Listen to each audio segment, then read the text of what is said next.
Hi guys! Mayroon na naman akong gustong i-share sa inyo about recipe ng apple. Napakadali nito, pinakain ko sa baby ko at in fairness, gustong gusto niya talaga. Kaya ganito gawin ko sa apple. Ayan, hinugasan ko lang muna. 2 apple ang gamitin ko dito. Hinugasan ko lang to ng maayos para matanggal yung dumi dito sa ating skin ng ating apple. So ayan, pagkatapos ko nahugasan, ilagay ko lang dito sa silicone cup para yung juice dito sa silicone cup hindi tumulo sa ating air fryer. At gagamit ako ng air fryer dito at ilagay ko lang dito yung 2 apple natin. Ayan. Tapos lulutuin ko lang to for 200 degrees at lulutuin ko for 15 minutes. Mga mami, subukan nyo tong idea na to. Siguradong kakain na mga anak nyo dito. Gusto ko lang din i-share para may idea kayo at ipakain sa baby nyo. So ayan, after 15 minutes, ayan na yung apple natin. Luto na siya. So tatanggalin ko lang dito at palamigin ko lang muna bago ko i-serve kay baby. Ayan, tanggalin ko lang to dito sa air fryer at ilagay ko lang dito sa aking plate. Pagkatapos palamigin ko lang muna. So once na malamig na yung apple natin, pwede na natin to tanggalin tong skin dito. Ayan, tatanggalin ko lang tong skin dito. Pagkatapos i-mash ko lang tong apple natin.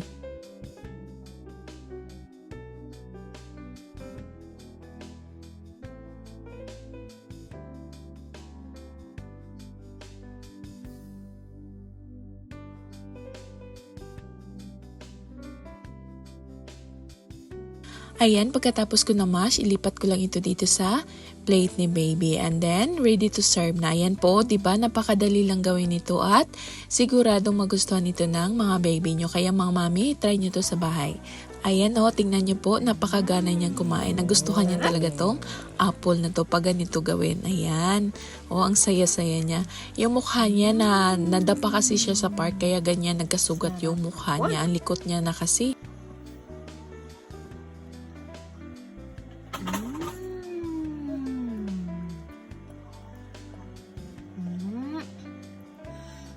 Sarap.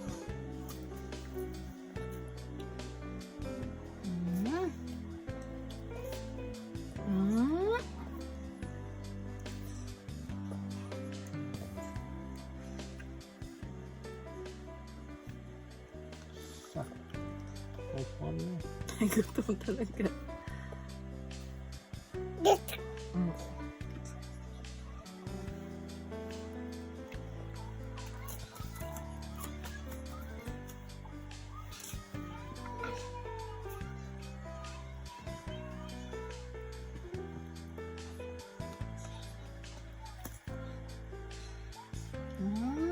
Very good.